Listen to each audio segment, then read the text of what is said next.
ጤና ይስጥልኝ የተወደዳችሁ ተከታታዮቻችን ምጣኔ ሀብታዊ እድገት ለማህበራዊ ዋስትናችን በማለት ተግቶ ከሚሰራው ገበያ ሚዲያ የመስከረም 20 ቀን 2018 ዓ.ም የዕለቱን የምዕራፍ 1 የዜና ዘገባችንን ይዘንላችሁ ቀርበናል። የዜና ዘገባችንን ስፖንሰር ያደረገልን አጋራችን ደግሞ የሮሃ ፎሬክስ ቢሮ ነው። በዜና ዘገባችን ላይ የሮሃ ፎሬክስ ቢሮ የዕለቱን የምንዛሬ ተመን የምናሳውቃችሁ ይሆናል። በዜናዎቻችን ላይ የተመረጡ ምጣኔ ሀብታዊ ማህበራዊና ሌሎች ወቅታዊና አዳዲስ ጉዳዮችን አካተናል። እንድትከታተሉንም እንጋብዛችኋለን። በቅድሚያም አርዕስቶችን በኤሌክትሪክ ተሽከርካሪዎች ዙሪያ አዲስ ስምምነት መፈረሙ ተሰምቷል። ለመሆኑ ስምምነቱ ምን አይነት ጉዳዮችን አካቷል? የምንነግራችሁ ይሆናል። በርካታ የምግብና ጤና ነክ ተቋማት ላይ እርምጃ መወሰዱ ተገልጿል። ሙሉ መረጃውን የምትሰሙት ይሆናል። የደህንነት አባል ነኝ በማለት ሰዎችን ሲያስፈራራ የነበረው ግለሰብ በተመለከተ መረጃም ይዘናል፣ የምናደርሳችሁ ይሆናል። በሺዎች የሚቆጠሩ ነዋሪዎች ከአካባቢያቸው የተነሱበት የኮሪደር ልማት ፕሮጀክትን የተመለከተ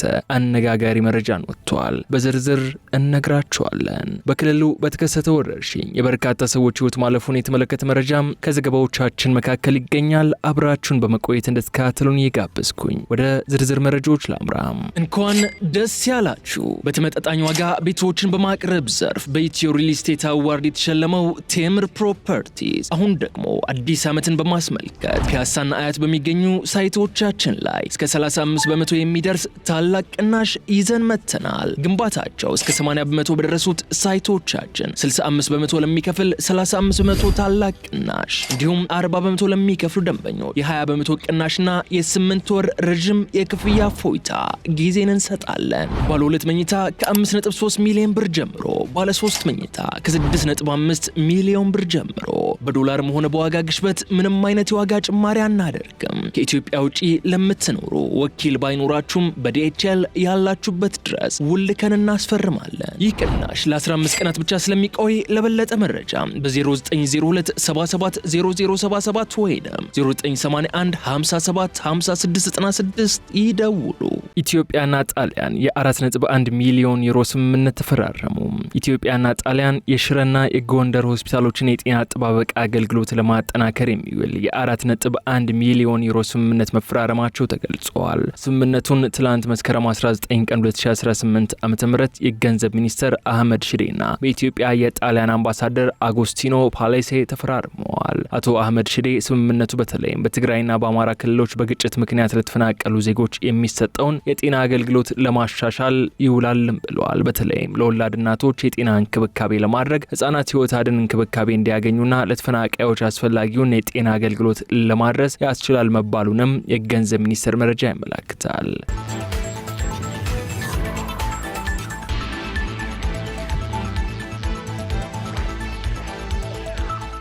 በርካታ ሄክታር የእርሻ መሬት በከባድ በረዶና ጎርፍ መውደሙ ተሰማ። በትግራይ ክልል በረዶ በቀላቀለ ዝናብና በአማራ ክልል ተከታታይ በተከሰተ ጎርፍና የመሬት መንሸራተት አደጋ በሺዎች የሚቆጠር ሄክታር የእርሻ መሬት ወደመ። በትግራይ ደቡብ ምስራቅ ዞን ደቡብ አተንቤን ወረዳ መስከረም 16 ቀን 2018 ዓ.ም በጣለው በረዶ የቀላቀለ ዝናብ 143 ሄክታር የእርሻ መሬት ላይ ያለ ሰብል ሙሉ በሙሉ መውደሙን የደቡብ አተንቤን ወረዳ ዋና አስተዳዳሪ ገብረ ክርስቶስ አረጋዊ ገልጸዋል። አክሎም የተከሰተውን አውሎ ንፋስ 284 አርሶ አደር አባወራዎች ለችግር ዳርጓል ያሉም ሲሆን በዚህ ሳቢያም በሺዎች የሚቆጠሩ የአርሶ አደር አባወራዎች ለከፋ ችግር መጋለጣቸውንም ገልጸዋል። በተመሳሳይ በአማራ ክልል በክረምት ወቅት በተከሰቱ የጎርፍ በረዶና የመሬት መንሸራተት አደጋዎች ከፍተኛ ውድመት ማስከተላቸውም ተነግረዋል። 6000 ሄክታር የእርሻ መሬት መውደሙና በዚህም ከ45000 በላይ ቤተሰቦች ለችግር መዳረጋቸውን የሰሜን ወሎ ዞን መቀት ወረዳ የግብርና ጽሕፈት ቤት ገልጿል። የአካባቢው አርሶ አደሮች ሰብል የግጦሽ መሬትና የእንስሳት መኖ ሙሉ በሙሉ ወድሟል ያሉም ሲሆን የመቀት ወረዳ ግብርና ጽሕፈት ቤት ኃላፊ ሰለሞን ወንዴ በበኩላቸው እስካሁን ድረስ ምንም አይነት እርዳታ ለተጎጂ ቤተሰቦች አለመድረሱንም ገልጸዋል።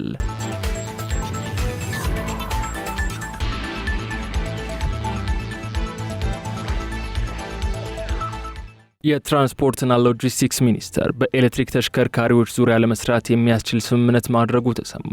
የትራንስፖርትና ሎጂስቲክስ ሚኒስቴር ዶክተር አለሙ ስሜ ከአዳማ ሳይንስና ቴክኖሎጂ ዩኒቨርሲቲ ፕሬዝዳንት ዶክተር ለሚጉታና ከደብረ ብርሃን ዩኒቨርሲቲ ፕሬዝዳንት ዶክተር አስማር መለሰ ጋር በአረንጓዴ ትራንስፖርት በተለይም የኤሌክትሪክ ተሽከርካሪዎች ዙሪያ በጋራ ለመስራት የሚያስችላቸውን ስምምነት ተፈራርመዋል። ዶክተር አለሙ ከምርምር ተቋማት ጋር መስራት ለተቋሙ ዘርፈ ብዙ ጠቀሜታዎች እንዳለውም ጠቅሰው ኢትዮጵያ የጀመረችውን የአረንጓዴ ትራንስፖርት እውን ለማድረግ ከዩኒቨርሲቲዎች ጋር በትብብርና በቅርበት መስራት አስፈላጊ ነው ብለዋል። የትራንስፖርትና ሎጂስቲክስ ሚኒስትር ዴኤታ ባርኦ ሐሰን በበኩላቸው ዩኒቨርሲቲዎቹ የተሽከርካሪ ስታንዳርድ ከማውጣት ጀምሮ ሚኒስቴር መስሪያ ቤቱ በሰራቸው ስራዎች ላደረጉት ሙያዊ እገዛ ያመሰገኑ ሲሆን ስምምነቱ ስራዎችን ይበልጥ ለማስፋት አቅም የሚፈጥር ነው ብለዋል። ሚኒስትር ዴኤታው ስምምነቱ ከኤሌክትሪክ መኪኖች ጋር በተያያዘ ትግበራ መሰረተ ልማትን ማስፋፋት፣ የመረጃ ስርዓትን በጥናትና ምርምር ማገዝ፣ ዓመታዊና ወቅታዊ ሁነቶችን በጋራ ማዘጋጀት፣ የተሽከርካሪ ስታንዳርድ ትግበራ፣ የባትሪ አያያዝና አወጋገድ፣ የሰው ሀብት ልማት እንዲሁም የማህበረሰብ ግንዛቤ መፍጠር ላይ ጥናትና ምርምር በማድረግ ኢትዮጵያ በቀጠናው ያላትን መሪነት ይዛ እንድትቀጥል በጥናትና ምርምር የተደገፈ ስራ በጋራ መስራት ያስችላልም ብለዋል።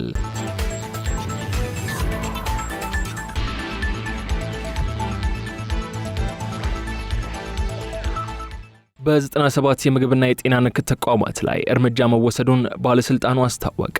የአዲስ አበባ ምግብና መድኃኒት ቁጥጥር ባለስልጣን ህብረተሰቡ የሚጠቀምባቸውን አገልግሎቶችና ምርቶች ላይ ትኩረት ባደረገ መልኩ በምግብና ጤና ነክ አምራች እንዲሁም አገልግሎት ሰጪ ተቋማት ላይ በርካታ የቁጥጥር ስራ ማከናወኑ ተገልጿል። ባለፉት 15 ቀናት በ2180 የምግብና የጤና ነክ ተቋማት ላይ ቁጥጥር የተደረገም ሲሆን 97ቱ ተቋማት ላይም አስተዳደራዊ እርምጃ ተወስዷል። ከነዚህ ለ87 ተቋማት የጽሁፍ ማስጠንቀቂያ የተሰጣቸው ሲሆን 8 ተቋማት ደግሞ ታሽገዋል። በተጨማሪ 2 ተቋማት ደግሞ በገንዘብ መቅጣታቸውን የባለስልጣኑ የምግብና ጤና ነክ ቁጥጥር ዳይሬክተር አቶ ስጢፋኖስ ጌታቸው ተናግረዋል። ይህን መሰል የቁጥጥር ተግባር በእሬቻ ክብረ በዓልም የሚቀጥል ሲሆን ህብረተሰቡ የበዓል ሸመታዎችን ሲያካሂድ ከባለስልጣኑ የብቃት ማረጋገጫ ሰርቲፊኬት ከወሰዱ ተቋማት እንዲሸምት እንዲሁም የምርቶችን የአገልግሎት ጊዜ አለማብቃቱን በማረጋገጥ እንዲገበያይም ባለስልጣኑ አሳስበዋል።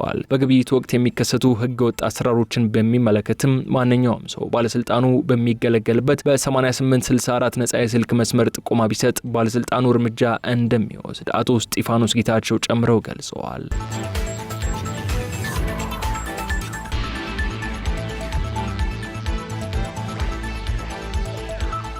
የብሔራዊ መረጃና ደህንነት አባል ነኝ በማለት ሰዎችን የሚያስፈራራው ግለሰብ ተያዘ። የብሔራዊ መረጃና ደህንነት አገልግሎት አባል ነኝ በማለት በሐሰተኛ መታወቂያ ሰዎችን በማስፈራራት እያገተ ገንዘብ ሲቀበል የነበረን ግለሰብ በቁጥጥር ስር መዋሉን የአዲስ አበባ ፖሊስ ጠቅላይ መምሪያ አስታውቀዋል። ዳዊት ጥላሁን ወይንም ምንተስኖት ጥላሁን የተባለው ግለሰብ ሐሰተኛ የብሔራዊ መረጃና ደህንነት አገልግሎት መታወቂያን በመጠቀም የተቋሙ ሰራተኛ ነኝ በማለት ሰዎችን በማገትና በማስፈራራት ገንዘብ ሲቀበል እንደቆየም ተገልጿል። ይሁን እንጂ ከህብረተሰቡ የመጣን ጥቆማ መነሻ በማድረግ የብሔራዊ መረጃና ደህንነት አገልግሎትና የአዲስ አበባ ፖሊስ ጠቅላይ መምሪያ በጥምረት ባደረጉት ክትትል ግለሰቡ መስከረም 16 ቀን 2018 ዓ.ም በቁጥጥር ስር መዋሉን አስታውቀዋል። ተጠርጣሪው ከሜክሲኮ ወደ ጋርመንት በታክሲ ተሳፍራ የምትሄድን የግል ተበዳይን ሳሮን ተስፋይን ደህንነት ነኝ በማለት በማስፈራራትና በመደብደብ ጉዳት ያደረሰባት መሆኑን የግል ተበዳይ በማህበራዊ ሚዲያ ማሰራጨቷም ይታወቃል። ግለሰቡ በግል ተበዳይ ላይ ባደረሰው ጉዳት በህግ የሚጠየቅ መሆኑን ያስታወቀው ፖሊስ በቁጥጥር ስር በዋለበት ወቅት ሐሰተኛ የብሔራዊ መረጃና ደህንነት አገልግሎት መታወቂያ እንደተገኘበትም ገልጸዋል። በግለሰቡ በተመሳሳይ የወንጀል ድርጊት የተፈጸመበት ግለሰብና ስለ ግለሰቡ ማንኛውም መረጃ ያለው ሰውም ለአዲስ አበባ ፖሊስ ጠቅላይ መምሪያ መረጃ በመስጠት ትብብር እንዲያደርግም ፖሊስ ጠቁሟል።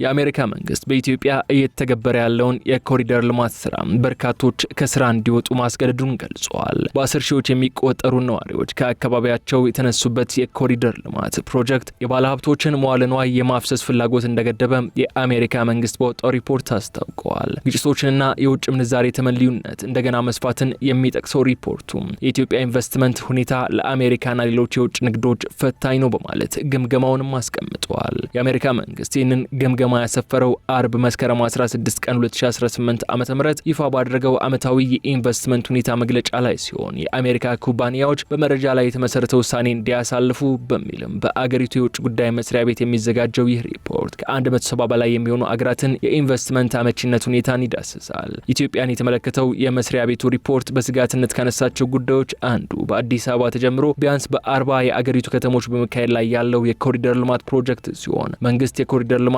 የኢትዮጵያን በምስራቅ አፍሪካ ቁልፍ የንግድና የሎጂስቲክስ ማዕከል ለማድረግ ያለመ ፕሮጀክት እንደሆነ ይገልጻል። ፕሮጀክቱም መሰረተ ልማትን እንደሚያጎለብት እንዲሁም ድንበር ተሻጋሪ ንግድን እንደሚያሳልጥም ያብራራል። የአሜሪካ የውጭ ጉዳይ መስሪያ ቤት ሪፖርት በበኩሉ ፕሮጀክቱን የተመለከተው ከነዋሪዎችና ከንግዶች የንብረት መብቶች ጥበቃ ጋር በተያያዘ ሲሆን ሪፖርቱ በተከታታይ የተገበሩት የኮሪደር ልማት ፕሮጀክቶች በውጭ ዜጎች ባለቤትነት የተያዙትን ጨምሮ በ10 ሺዎች የሚቆጠሩ ነዋሪዎችና የንግድ ድርጅቶችን አባሯል፣ ንብረቶቻቸውን በትንሽና ያለምንም ማስጠንቀቂያ ወይንም ካሳ አፍርሷልም ብሏል። በኮሪደር ልማቱ ምክንያት ከተካሄዱ መፈናቀሎች መካከል የተወሰኑት ያለምንም ማስጠንቀቂያ እንደተፈጸሙ በመግለጽ ይህ የፕሮጀክቱ አካሄድ የባለ ሀብቶችን ፍላጎት እንደገደበም ገልጿል። በሪፖርቱ ላይ የተጠቀሰው በቂ ካሳ እንዲሁም ማስጠንቀቂያ ለመስጠት ጉዳይም ዓለም አቀፉን የሰብአዊ መብቶች ተሟጋች ተቋም አምኒስቲ ኢንተርናሽናልም በሚያዝያ 2017 ዓ.ም በወጣው ሪፖርት ላይ የተንጸባረቀ ነው የሚለው ዘገባው መንግስት በበኩሉ የኮሪደር ልማት በተከናወነባቸው አካባቢዎች ለተነሱ ሰዎች ምትክ ቤትና ቦታ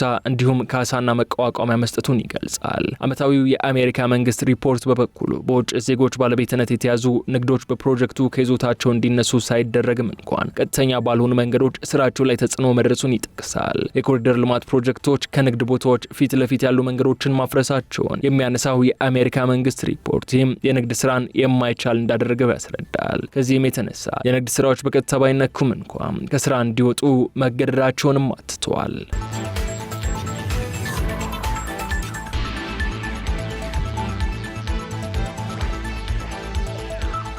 በኮሌራ ወረርሽኝ የ11 ሰዎች ህይወት ማለፉ ተገለጸ።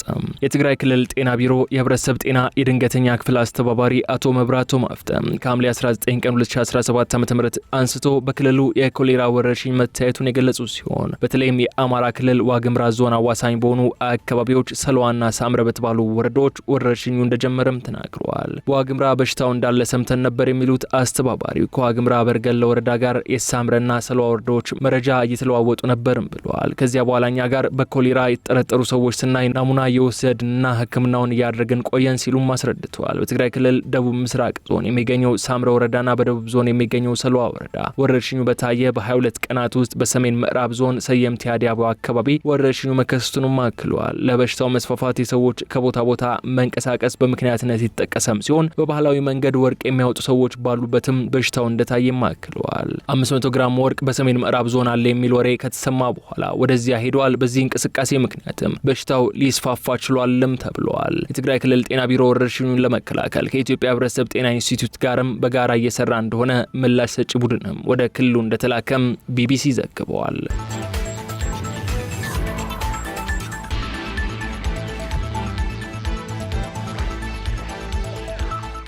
የተወደዳችሁ ተከታታዮቻችን የዕለቱን የምዕራፍ 1 የዜና ዘገባችንን የተከታተላችሁት ይመስላል። አሁን ደግሞ የሮሃ ፎሬክስ ቢሮ የዕለቱን የምንዛሬ ተመን እናሳውቃችኋለን። ሮሃ የፎሬክስ ቢሮ በዛሬው ዕለት አንዱን የአሜሪካ ዶላር በ158 ብር ከ10 ሳንቲም በመግዛት በ161 ብር ከ26 ሳንቲም ሽጧል። የታላቋን ብሪታንያ ፓውንድ ስተርሊንግ 205 ብር ከ2 ሳንቲም በመግዛት 209 ብር ከ3 ሳንቲም ሽጧል። አንዱን ዩሮ በ180 ብር ከ05 ሳንቲም ተገዝቷል። 183 ብር ከ65 ሳንቲም ሲሸጥ የስዊዝ ፍራንክ 190 ብር ከ3 ሳንቲም ተገዝቶ 194 ብር ከ11 ሳንቲም ተሽጧል። የአረብ ኤምሬትስ ድርሃም 41 ብር ከ35 ሳንቲም ተገዝቶ 42 ብር ከ18 ሳንቲም ተሽጧል። የሳውዲ ሪያል 40 ብር ከ4 ሳንቲም ተገዝቶ 41 ብር ከ21 ሳንቲም ሲሸጥ የቻይና ዩዋን ደግሞ 21 ብር ከ5 ሳንቲም ተገዝቶ 21 ብር ከ93 ሳንቲም መሸጡን የሮሃ ፎሬክስ ቢሮ የዕለቱን የውጭ ምንዛሬ ተመን ያሳያል።